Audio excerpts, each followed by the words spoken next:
Good morning friends, मैं ज़ंजीबील आसिम आपको अपने YouTube channel the pink home में खुशामदीद कहती हूँ। और जैसा कि आप देख रहे हैं कि सुबह हो चुकी है, मैं भी उठ चुकी हूँ, सिपारा भी हो गया, एपिसोड भी हो गई और अब घर की अफरा तफरी शुरू हो गई है। घर के काम काजों में मैं लग गई हूँ। तो आज के दिन क्या क्या होगा ये तो दिन ही बताएगा और आपको भी पता चलता जाएगा। और बस आप जुड़े रहिए। गाइस, अफरा तफरी जारी है, बख्शू एक्शन में। मैंने आपसे क्या कहा था कि ये हर वक्त आपको अब सुबह शाम रात बिस्तर में इसी एप्रन में पड़ेगा। हर गाने हर हर तुझे जूते मारूं। मुझे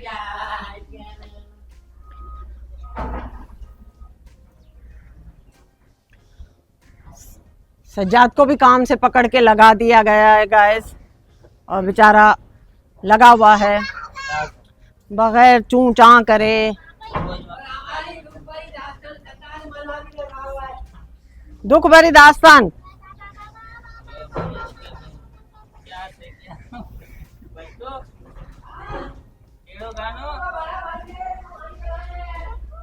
बख्शू पानी पिला दो प्लीज।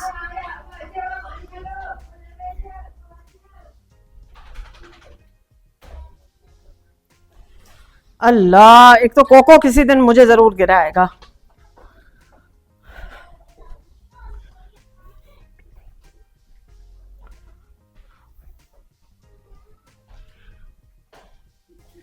ये देखें, ये मैंने रेड कलर की प्लांटेशन की थी। हाँ बख्शू, पानी पिलाओ। ओ, बॉम्बे बेकरी का केक, ये एक पीस तो मेरा है बख्शू।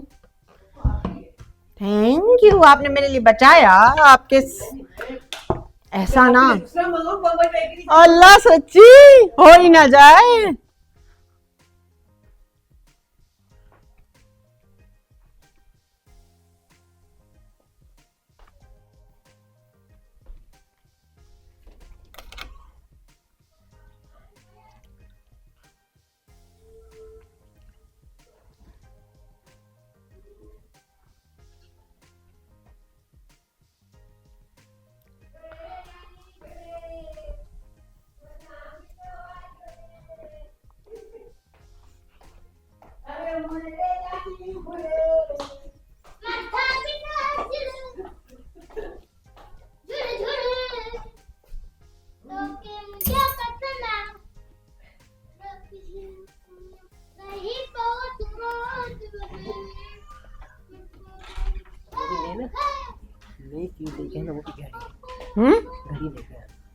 कहाँ से?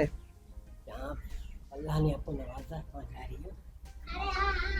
अच्छा, ये भी राज है, नहीं बताना है व्यूअर्स को। व्यूअर्स को गैस करने दो कि मैं जा कहाँ रही हूँ।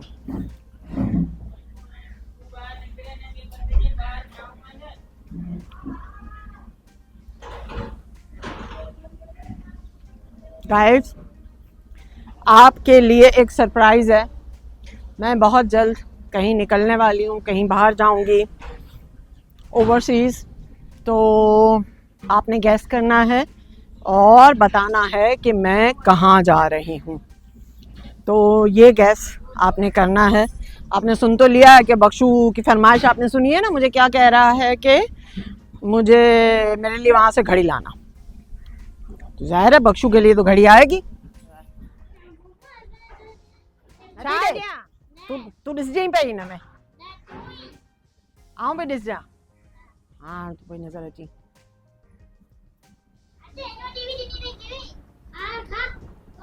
हाँ तो गाइस, ये देख लीजिए, घर में फसाद मचा हुआ है चिप्सों पे। ये कब्जा ग्रुप जो है, ये छोटा वाला, ये सारे चिप्स की थैली खा चुका है, लेकिन अभी भी इसका यही है कि ये सारे चिप्स मेरे हैं, मैं किसी को भी नहीं दूंगी। हाँ, क्या हुआ? कीवी खा रही है। अच्छा, अब आपको मैं ये दिखाने वाली हूँ, ये वाला प्लांट। आज मैं इसकी रिपोर्टिंग आपको दिखाती हूँ। ये देखिए, जब भी प्लांट में ये ऐसी सिचुएशन आ जाए, ऐसी आ जाए, इसकी ग्रोथ रुक जाए। आप देखिए इसका साइज़ कितना बड़ा हो गया है और ये यहाँ पे बड़े वाले गमले में लगा हुआ है। अब ये सारी एनर्जी जो है ना, ये रियो प्लांट ले रहा है इससे। ऊपर से इतने बड़े प्लांट का भी इसने खाने पीने का बोझ उठाया हुआ है। तो अब आज ये होगा कि मैं इसको रिपोर्ट करूँगी और आपको दिखाऊंगी कि इसका रूट स्ट्रक्चर कितना बड़ा है, और हम उसमें ताज़ा मिट्टी डालेंगे। इस रियो प्लांट को इसमें से निकाल के अलग से एक बड़ा जो है ना एक प्लांटर और बना लेंगे, और इसी में फिर साइड पे दूसरे प्लांट्स लगा देंगे छोटे छोटे, ताकि वो खाली खाली मिट्टी गंजी गंजी भी ना लगे। तो आज आप मेरे साथ जुड़े रहें। आज मेरा पक्का पक्का इरादा है कि मैं इसकी रिपोर्टिंग करती हूँ, ठीक है। अब ये देखिए हमने निकाल लिया इसको। अभी देखिए कितनी कोई ग्रोथ उसके यहाँ नीचे वाले प्लांट्स की है। तो आप सोचें इनके पास क्या होगा, इसके पास जड़ों में खाने पीने के लिए। इसको कहते हैं मकई प्लांट, ठीक है ना। और ये होता इंडोर है और बहुत बुरा इसका हाल हुआ है।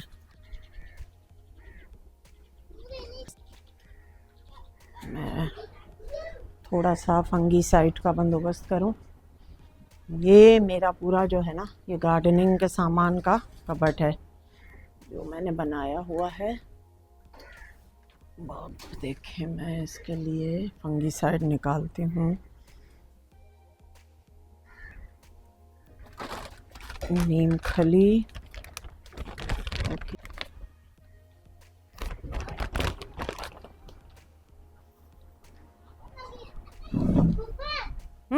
बड़ी खैर है, सही है। का गाल करने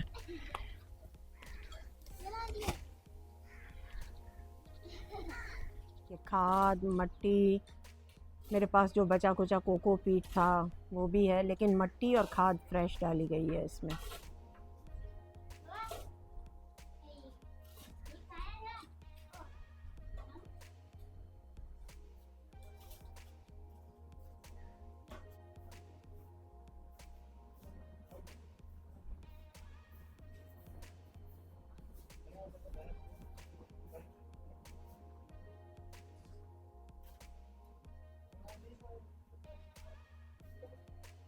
हाँ लगा बस चमचा भरे।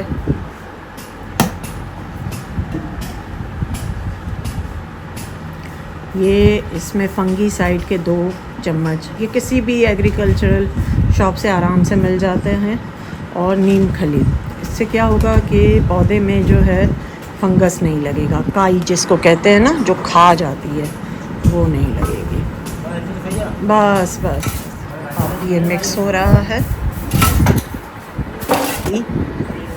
और सब फंगीसाइड जो दवाई है वो, ताकि नया गमला भरा जा सके उससे।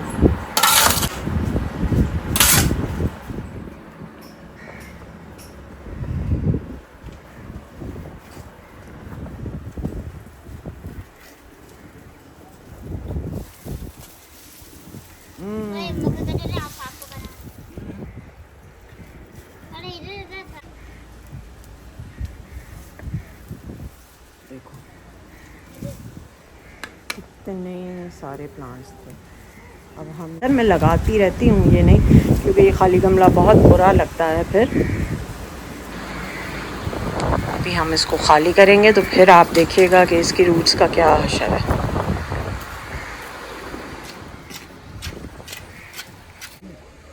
ओ सजाद, क्या कर रहा है? उसको बोलो इधर आए थोड़ी देर के लिए।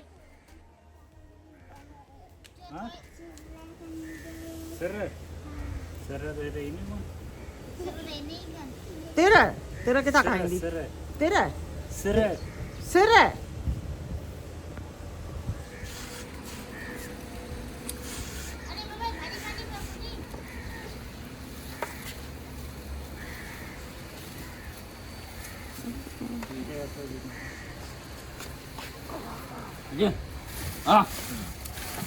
ये देखें गाइस, ये देखिए रूट स्ट्रक्चर देखें इसका।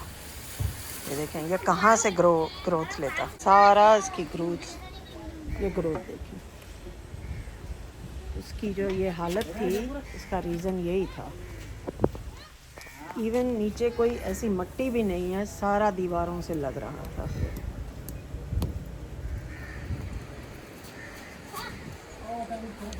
अब हम इसकी करने वाले हैं रूट प्रूनिंग। आप देखिएगा हम कैसे रूट प्रूनिंग करते हैं।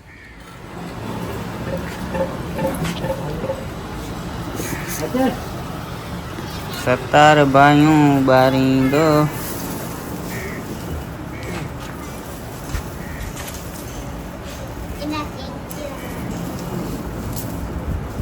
हिना के सिर्फ नहीं है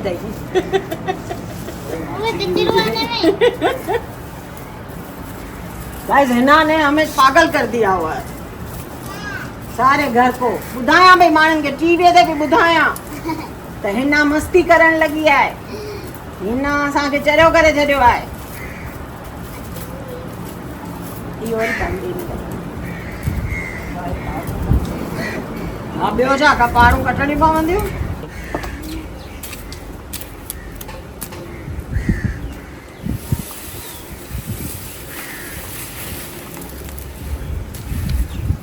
प्यारे वञणा पोइ ॿुधायो मूंखे यादि आहे। पाणी गॾु मूंखे लॻे थो उहो ई आहे। रंग कयो बि कुंदीन खे यादि अथई।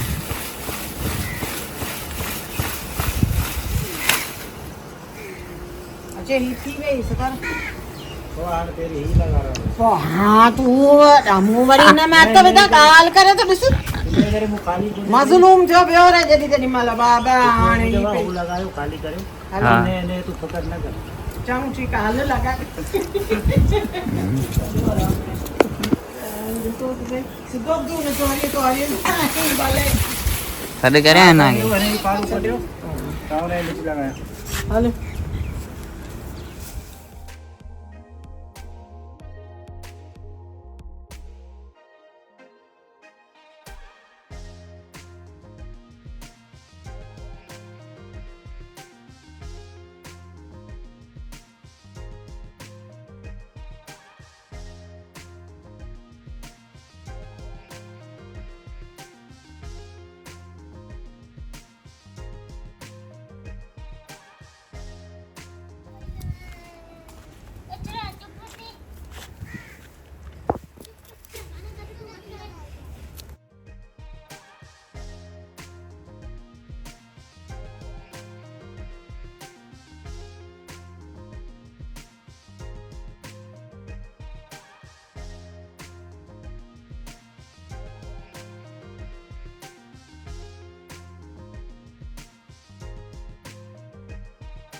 ते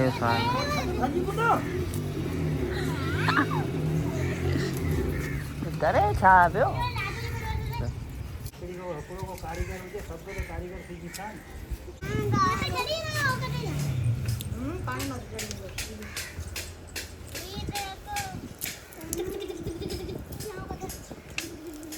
ये कौन सा हुआ?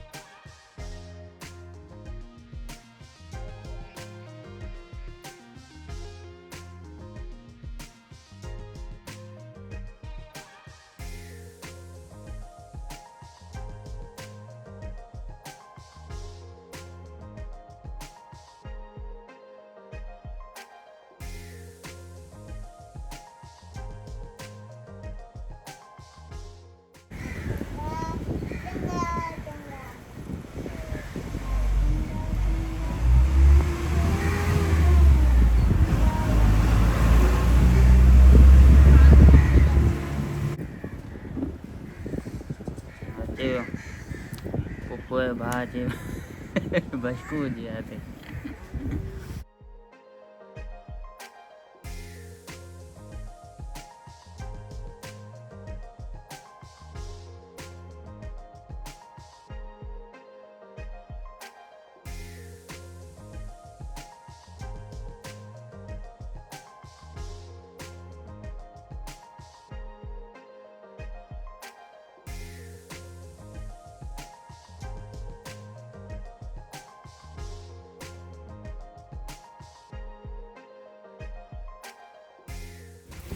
ये देखिए गाइस, ये आज हमने नए प्लांटर्स बनाए हैं पर्पल हार्ट के।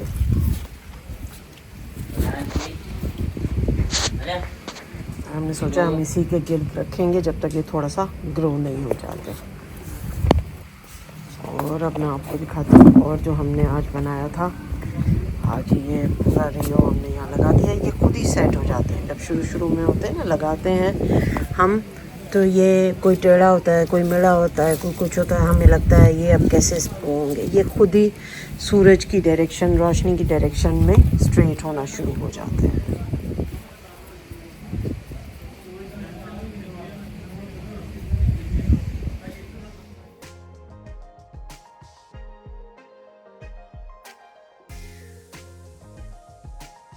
हाँ जी, तो मैं ज़ंजबील आसम आपको अपने YouTube channel the pink home में उसके इनफैक्ट द पिंक होम के एक सेगमेंट मेरी कहानी में वेलकम कहती हूँ। और आज अपनी कहानी की पहली किस्त सुनाती हूँ। अब पता तो चलेगा कि मेरी कहानी की टोटल कितनी किस्तें बनती हैं।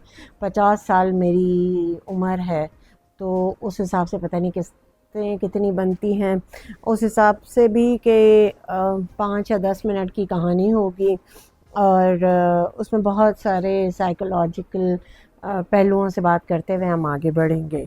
तो कहानी यहाँ से शुरू होती है कि मेरे बाबा की 2 शादियाँ थीं और उनका नाम था हाफिज़ शाह और बड़ी अम्मी का नाम आमना था और छोटी अम्मी जहाँ से जिससे कि मैं हूँ उनका नाम था समर जहाँ। मम्मी की शादी बाबा के साथ तकरीबन कोई 13-14 साल की एज में हुई थी और बड़ी अम्मी जो थी वो उनकी ख़ानदानी जो है वो बीवी थी।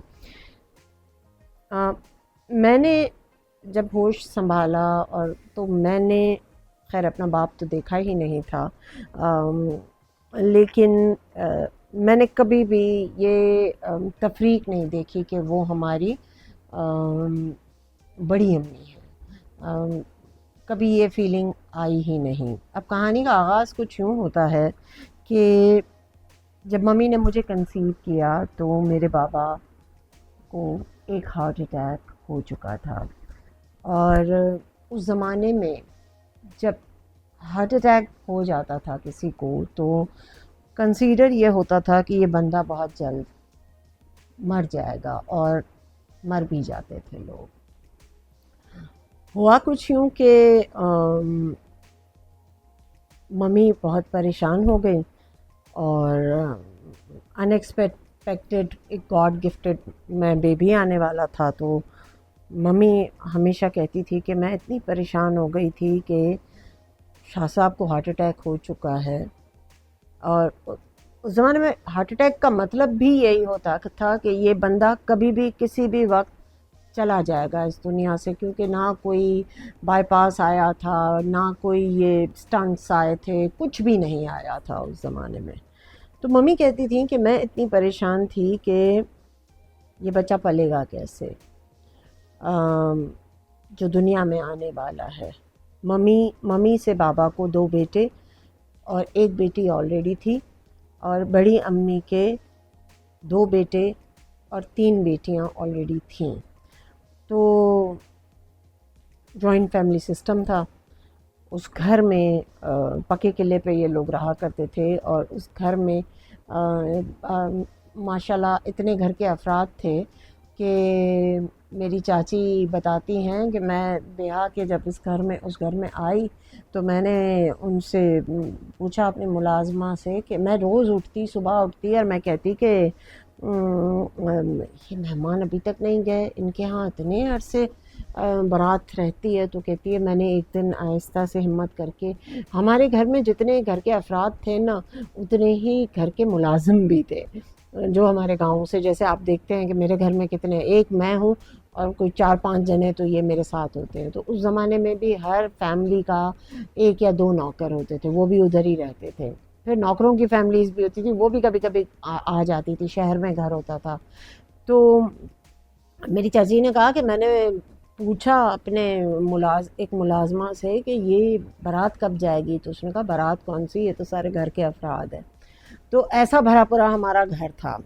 और बहरहाल मम्मी बहुत परेशान थी कि ये जो बच्चा आने वाला है इसका अब क्या होगा, मैं इसका क्या करूँगी। तो मम्मी मुझे कहती थी कि मैं परेशान होकर सोती थी और मैं ख्वाब में देखती थी कि बहुत खूबसूरत कपड़े हैं, बहुत खूबसूरत जूते हैं। मैं देखती थी कि इस आने वाले बच्चे के लिए जो बच्चा मेरी गोद में खेल रहा होता था उसके लिए बहुत सारी आसाइशें थी। और मैं जब जागती थी तो मुझे समझ नहीं आती थी कि ये बच्चा, इस बच्चे का, मैं सिर्फ़ ये वरीड होती थी कि इस बच्चे का क्या होगा। तो मम्मी ने बाबा से बात की और बाबा से कहा कि देखें शाह साहब, आप तो वैसे भी ठीक नहीं हैं। बाबा belong to Sindhi family and my mother was basically Pathan and migrated to Pakistan. तो मम्मी ने कहा कि मम्मी को सिंधी बहुत अच्छी आ गई थी छोटी उम्र में शादी होने की वजह से, कि अब इस बच्ची का, ये जो बच्चा आएगा उसका हम क्या करेंगे। तो बाबा ने कहा कि देखो तुम क्या कर, मतलब मैं तो कभी भी चला जाऊंगा और पता नहीं ज़िंदगी का क्या भरोसा, और इस बच्चे को हम कहीं एडॉप्शन में दे देंगे, किसी को पलने के लिए दे देंगे। तो मम्मी, हमारे एक बड़े मामू थे, मैंने मम्मी के मुंह से बड़े मम्मा सुना था उनके लिए, तो वो बे औलाद थे।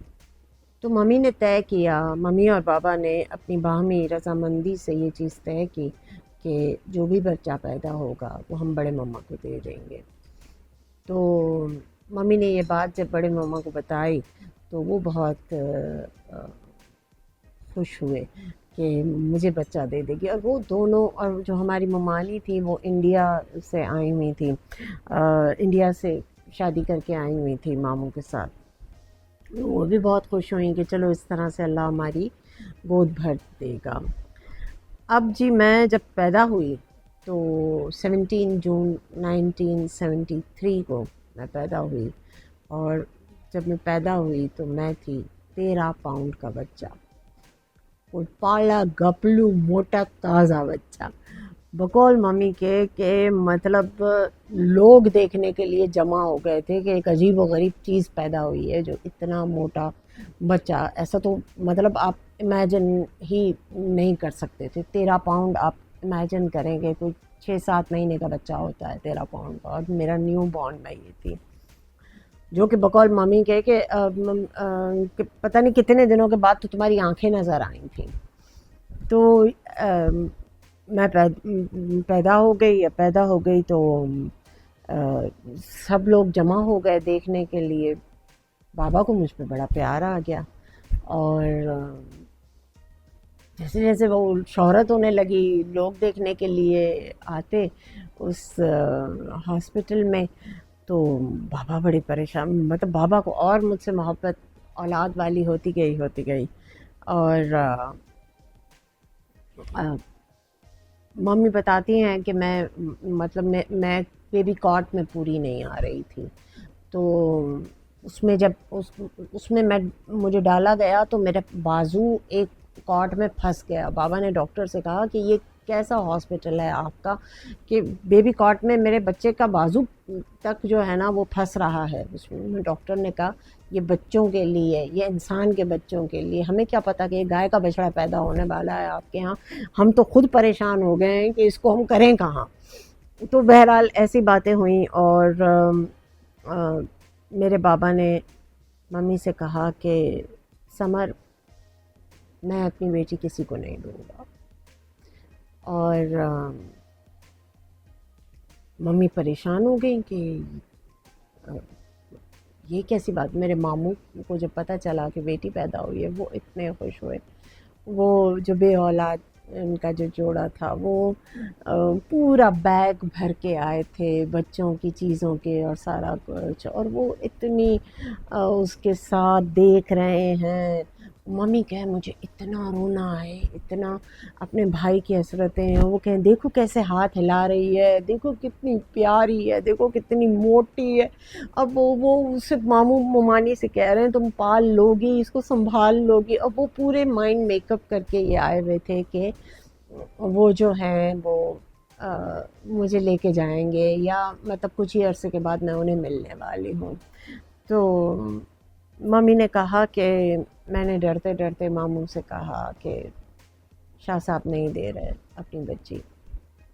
और आप सोच सकते हैं कि एक बे औलाद जोड़ा जो इतने महीनों से उम्मीद लगाए बैठा हुआ था कि हमें एक बच्चा मिलने वाला है, उनके दिल का क्या हाल हुआ होगा।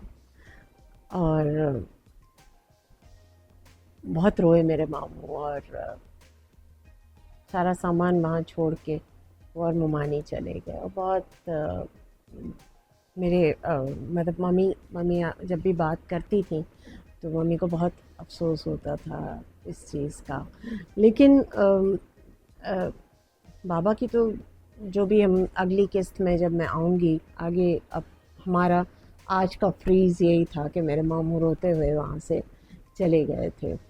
और मैं बाबा के पास ही मेरी जो बड़ी अम्मी से जो बेटी थी बाजी सबा, जो हमारी बहन है, अल्लाह उन्हें ज़िंदगी दे, वो उनसे बाबा ने कहा था कि इसको छुपा लेना, जब ये लोग जाए ना, ऐसा नहीं हो मेरी बेटी दे दे तुम्हारी। तो वो उसने मुझे छुपा दिया हुआ था कि कहीं ना ये लेके ना मामू ना लेके चले जाएं। तो बहरहाल रोते हुए मेरे मामू और मेरी ममानी वापस चले गए और मैं मम्मी के पास ही रही। अगली किस्त में मेरे साथ क्या होता है मैं आपको वो बताऊंगी। ये मेरी पहली कहानी पैदाइश वाली किस्त थी जो आज मैंने आपको सुनाई। तो स्टे ट्यून, मेरे